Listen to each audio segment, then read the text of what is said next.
Assalamualaikum warahmatullahi wabarakatuh.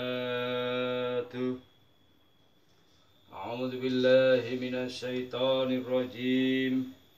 Bismillahirrahmanirrahim.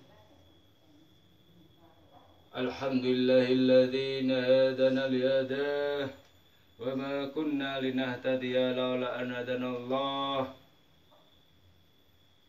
Qala Allah Ta'ala fi kitabil karim, a'udzu billahi minasy syaithanir rajim. Bismillahirrahmanirrahim. Innal muttaqina fi jannati wa 'uyuni. Subhanallah walhamdulillah wa la ilaha illallah wallahu akbar. La haula wa la quwwata illa billahil aliyil azim. Sadaqallah. Alhamdulillah, segala puji bagi Allah yang telah memberikan anugerah, karunia, kenikmatan kepada kita sebagai hamba Allah.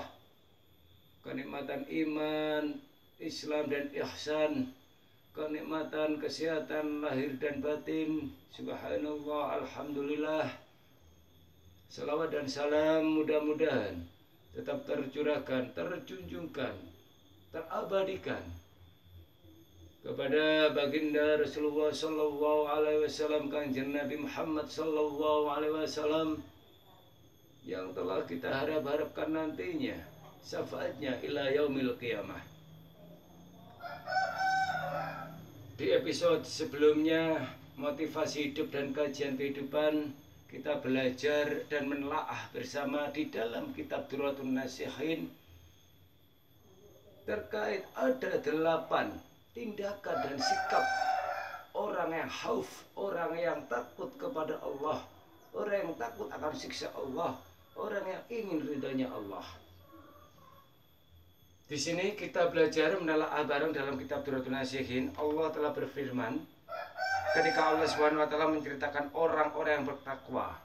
Firman-Nya ini, a'udzu billahi minasyaitonir rajim. Bismillahirrahmanirrahim. Innal muttaqina fi jannati wa 'uyun. Yang artinya, dia mengetahui betapa hancur hati orang-orang yang berbuat maksiat. Maka dia berfirman kepada nabinya, kabarkanlah kepada hamba-hambaku yang telah berbuat maksiat bahwa Aku adalah maha penerima syukur, lagi maha mulia bagi orang-orang yang berbakti, dan aku maha pengampun, lagi maha penyayang bagi hamba-hambaku yang durhaka. Di sini menceritakan orang-orang yang bertakwa terkait di mana Mbah Al-Faqih Abu La'ij itu berkata, ada 8 tanda-tanda tindakan atau sikap orang khauf kepada Allah. 1, 2, 3 sampai 8 kemarin sudah kita bahas di episode sebelumnya. Dan di sini Allah telah berfirman bahwa Allah mengetahui betapa hancurnya orang-orang yang berbuat maksiat. Namun Allah mempunyai sifat maha penyayang bagi hamba-hambanya yang durhaka. Jadi Allah masih menyayangi hamba-hambanya yang berbuat maksiat. Allah masih menyayangi hamba-hambanya yang masih berbuat durhaka. Tujuannya apa? Tujuannya supaya hamba Allah, manusia ini kembali ke Allah. Kita sudah melakukan perbuatan yang maksiat, kita sudah melakukan perbuatan durhaka. Akhirnya apa? Dengan mengetahui bahwa Allah itu maha pengampun, Allah itu maha penyayang, maka datanglah di hati kita untuk berbuat taubat. Karena Allah masih menerima taubat kita. Allah masih menerima kita, hambanya yang masih durhaka dan bermaksiat ini.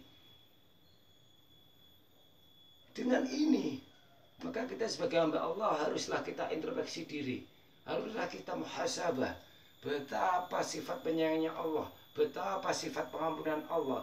Tugas kita adalah kita untuk bertaubat kepada Allah, mencari ridha Allah, dan tidak melakukan sifat-sifat durhaka, tidak melakukan maksiat-maksiat lagi, dan kembali kepada ridha Allah, dan beribadah kepada Allah, dan bertakwa kepada Allah, menjalankan perintah Allah dan menjauhi segala larangan Allah. Berfirman kepada nabinya Allah Subhanahu wa taala, kabarkanlah kepada hamba-hambaku yang telah berbuat maksiat bahwa aku adalah Maha penerima syukur lagi Maha mulia bagi orang-orang yang berbakti, dan aku Maha pengampun bagi dan Maha penyayang bagi hamba-hambaku yang durhaka. Allah berfirman kepada nabinya bahwa Nabi Muhammad, nabinya suruh mengabarkan kepada hamba-hambanya yang telah berbuat maksiat bahwa Allah itu Maha penerima syukur lagi Maha mulia dan bagi orang-orang yang berbakti. Jadi Allah itu Maha syukur, Maha penerima syukur hamba-hambanya, Maha penerima hamba-hambanya. Ketika hamba-hambanya itu berbakti kepada Allah Subhanahu wa ta'ala, menerima amalnya, menerima ibadahnya. Jadi walaupun kita sebagai manusia pernah melakukan sifat durhaka, pernah melakukan sifat perbuatan maksiat, Allah itu masih menerima kita sebagai hamba Allah. Allah itu masih mengampuni kita sebagai hamba Allah, karena Allah Maha Penyayang, Allah Maha Pengampun. Monggo kita sebagai hamba Allah yang pernah melakukan ini, kita bersama-sama kita kembali ke jalan Allah. Kita hilangkan perbuatan durhaka, kita hilangkan perbuatan maksiat, kita ganti dengan perbuatan-perbuatan takwa Allah, taat kepada Allah, berbakti kepada Allah. Caranya adalah dengan melakukan ibadah-ibadah kepada Allah. Contoh adalah tekun kita sholat fardu, as-salatu ala waktiha. Tekun kita berzikir kepada Allah, karena dengan berzikir hati kita, perasaan kita, hidup kita menjadi tentram dan tenang, karena merasa Allah berada di diri kita terus menerus. Dengan cara apa? Melaksanakan zakat fitrah. Dengan cara apa? Berpuasa Ramadan. Dengan cara apa? Berhaji bagi yang mampu. Gantilah perbuatan maksiat, gantilah perbuatan durhaka itu dengan ibadah kepada Allah, melakukan rukun iman, melakukan rukun Islam, berbuat kebaikan kepada siapapun, berbuat kebajikan kepada siapapun, sesama hamba Allah, sesama makhluk Allah. Allah masih menerima ibadah-ibadahnya orang durhaka. Allah masih menerima ibadah-ibadahnya orang yang berbuat maksiat. Asal sebagai hamba Allah kita benar-benar bertaubat, benar-benar tidak ingin melakukan perbuatan-perbuatan durhaka lagi, benar-benar tidak akan melakukan perbuatan maksiat. Mudah-mudahan Allah memberikan terang di hati kita, mudah-mudahan Allah memberikan terang di pikiran kita, mudah-mudahan Allah memberikan hidayah, inayah, serta rahmatnya kepada kita, sehingga kita di dalam menjalani hidup ke depan, hidup meraih cita-cita, hidup untuk di dunia ini menjadi hidup yang lebih baik, hidup yang lebih barokah, hidup yang penuh dengan tuntunan Allah Subhanahu wa ta'ala.